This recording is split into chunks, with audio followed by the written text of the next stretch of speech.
यह कहानी बहुत पुरानी है। किसी नगर के समीप एक पहाड़ी पर 3 वृक्ष थे। वे तीनों अपने सुख दुख और सपनों के बारे में एक दूसरे से बातें किया करते थे। एक दिन पहले वृक्ष ने कहा, मैं खजाना रखने वाला बड़ा सा बक्सा बनना चाहता हूँ। मेरे भीतर हीरे जवाहरात और दुनिया की सभी कीमती निधियाँ भरी जाएं। मुझे बड़े हुनर और परिश्रम से सजाया जाए, नक्काशीदार बेल बूटे बनाए जाएं। सारी दुनिया मेरी खूबसूरती को निहारे, ऐसा मेरा सपना है। दूसरे वृक्ष ने कहा, मैं तो एक विराट जलयान बनना चाहता हूँ। बड़े बड़े राजा और रानी मुझ पर सवार हों और दूर देश की यात्राएं करें। मैं अथाह समंदर की जल राशि में हिलोरें लूँ। मेरे भीतर सभी सुरक्षित महसूस करें और सबका यकीन मेरी शक्ति में हो। मैं यही चाहता हूँ।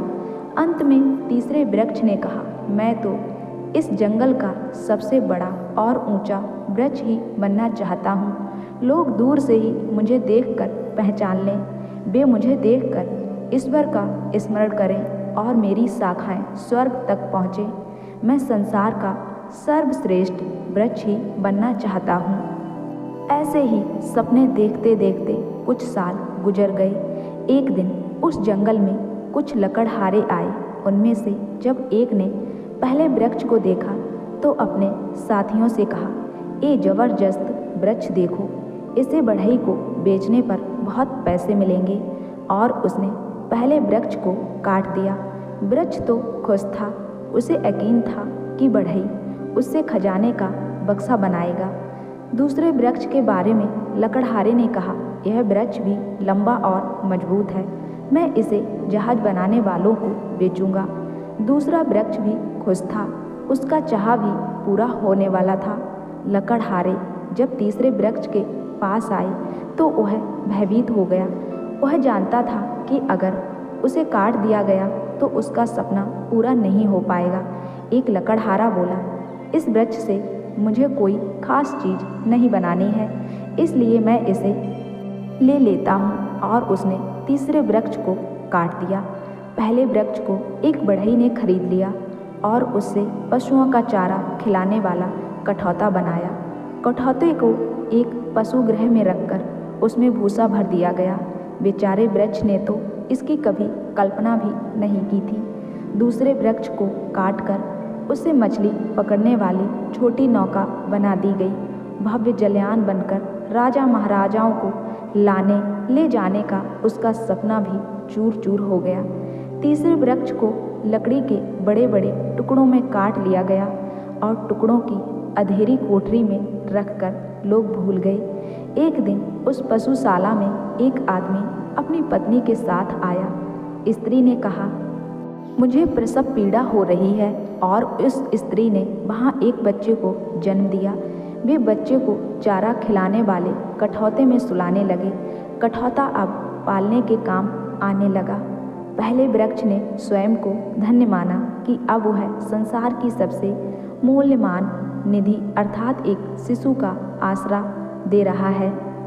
समय बीतता गया। सालों बाद कुछ नवयुवक दूसरे वृक्ष से बनाई गई नौका में बैठकर मछली पकड़ने के लिए गए। उसी समय बड़े जोरों का तूफान उठा और नौका तथा उसमें बैठे नवयुवकों को लगा कि अब कोई भी जीवित नहीं बचेगा। एक नवयुवक नौका में निश्चिंत सा सो रहा था। उसके साथियों ने उसे जगाया और तूफान के बारे में बताया। वह युवक उठा और उसने नौका में खड़े होकर उफनते समुद्र और झंझावाती हवाओं से कहा, शांत हो जाओ। और तूफान थम गया। यह देखकर दूसरे वृक्ष को लगा कि उसने दुनिया के परम ऐश्वर्यशाली सम्राट को सागर पार कराया है। तीसरे वृक्ष के पास भी एक दिन कुछ लोग आए। उन्होंने उसके 2 टुकड़ों को जोड़कर एक घायल आदमी के ऊपर लाद दिया। ठोकर खाते गिरते पड़ते उस आदमी का सड़क पर तमाशा देखती भीड़ अपमान कर रही थी। वे जब रुके तब सैनिकों ने लकड़ी के सलीब पर उस आदमी के हाथ पैरों में कीले ठोंक कर उसे पहाड़ी की चोटी पर खड़ा कर दिया।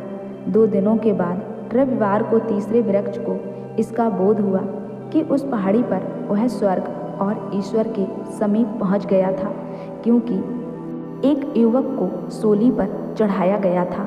सब कुछ अच्छा करने के बाद भी जब हमारे काम बिगड़ते जा रहे हों, तब हमें यह समझना चाहिए कि शायद भगवान ने हमारे लिए कुछ बेहतर सोचा है। यदि आप उस पर यकीन बरकरार रखेंगे तो वह आपको नियामतों से नवाजेगा। प्रत्येक वृक्ष को वह मिल गया जिसकी उसने ख्वाहिश की थी, लेकिन उस रूप में नहीं जैसा वे चाहते थे। हम नहीं जानते कि भगवान ने हमारे लिए क्या सोचा है। यह भगवान का मार्ग हमारा मार्ग है या नहीं, लेकिन उसका मार्ग ही सर्वश्रेष्ठ मार्ग है। दोस्तों, इस कहानी से आपको क्या सीख मिली, हमें कमेंट करके ज़रूर बताएं। और कहानी अच्छी लगी हो तो मेरे चैनल को सब्सक्राइब ज़रूर कर लेना। साथ ही बेल आइकन को प्रेस करके ऑल पे क्लिक कर देना, जो ऐसी ही खूबसूरत कहानी आपको मिलती रहे। और वीडियो को लाइक शेयर ज़रूर कर देना।